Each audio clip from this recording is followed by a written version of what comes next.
ये मैंने पहले भी कई बार कहा है कि किसी भी देश में एक बोल्ड और ब्रेव प्राइम मिनिस्टर या फिर प्रेसिडेंट और एक फेयरलेस गवर्नमेंट का होना ये देश की सिक्योरिटी के लिए बहुत इंपॉर्टेंट होता है। और खुशी की बात यह है कि prime minister Narendra Modi, national security advisor Ajit Doval साहब और foreign minister doctor S Jaishankar साहब के रूप में भारत के पास वो लीडरशिप आज के समय अवेलेबल है। और ये चीज प्रूव होती है भारत सरकार के नॉर्थ ईस्ट और अरुणाचल प्रदेश को लेकर किए गए एक बहुत ही बड़े फैसले से। जम्मू कश्मीर से लेकर अरुणाचल प्रदेश तक भारत चाइना के साथ 3488 किलोमीटर की बाउंड्री शेयर करता है। इसमें से अधिकतर समय लद्दाख सेक्टर गलवान घाटी की घटना के बाद से लगातार हेडलाइंस में बना रहता है। और दोनों देशों की सेनाएं आज भी अपने अपने टैंक्स, तोपें, मिसाइल्स, आर्मर्ड व्हीकल्स और फाइटर जेट्स लेकर कुछ ही किलोमीटर की दूरी पर एक दूसरे के आमने सामने डिप्लॉयड हैं। पिछले कल चाइना के प्रेसिडेंट शी जिनपिंग ने ईस्टर्न लद्दाख सेक्टर में इंडिया चाइना LAC के ऊपर डिप्लॉयड चाइनीज ट्रूप्स के साथ वीडियो कॉल के ऊपर बातचीत की थी और चाइनीज फोर्सेस की कॉम्बैट रेडीनेस और बॉर्डर पेट्रोल का जायजा लिया था। भारत भी लद्दाख सेक्टर में बिल्कुल अलर्ट है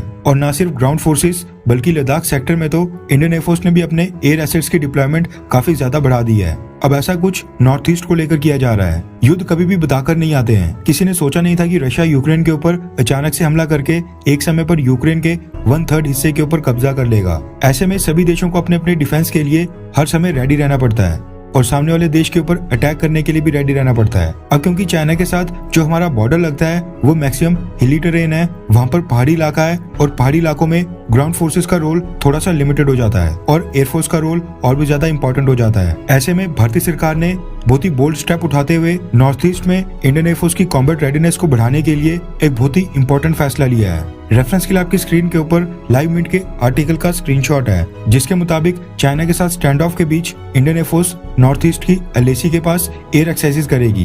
इंडियन एयरफोर्स ने इस एक्सरसाइज का नाम प्रलय रखा है और ये एक्सरसाइज बहुत ही बड़े लेवल के ऊपर की जा रही है। रिपोर्ट्स के मुताबिक नॉर्थ ईस्ट में सिक्किम, असम से लेकर अरुणाचल प्रदेश, वहाँ पर इंडियन एयरफोर्स के जितने भी एयर बेसिस हैं, जितने भी एयर एसेट्स हैं, वहाँ पर डिप्लॉयड सभी फाइटर जेट्स और एयरक्राफ्ट इस एक्सरसाइज में हिस्सा लेंगे। खास बात यह है कि ये एक्सरसाइज चाइना के साथ लगने वाली लाइन ऑफ एक्चुअल कंट्रोल के बिल्कुल ठीक पास वाले एयर जोन में होगी, जिससे इंडियन एयरफोर्स को टेरेन का रियल टाइम एक्सपीरियंस होगा, बैटल प्लान्स को एग्जीक्यूट करने में कोई परेशानी नहीं होगी और चाइना के साथ युद्ध के दौरान रिस्पांस टाइम और भी कम हो जाएगा। रिपोर्ट्स के मुताबिक प्रलय एयर एक्सरसाइज के दौरान नॉर्थ ईस्ट में इंडियन एयरफोर्स के अलग अलग बेसिस से Sukhoi Su-30, Rafale fighter jets, transport aircraft, refuelling aircraft और ड्रोन्स सबके सब फ्लाई करके एक साथ आएंगे और एक फॉर्मेशन बनाकर आपस में इंटरऑपरेबिलिटी को एनहांस करने के ऊपर काम करेंगे और प्रैक्टिस करेंगे। ये एक्सरसाइज मेघालय के शिलोंग में बेस्ड इंडियन एयरफोर्स की ईस्टर्न कमांड के अंडर कंडक्ट की जाएगी। खबर निकल कर आ रही है कि इसमें ईस्टर्न कमांड के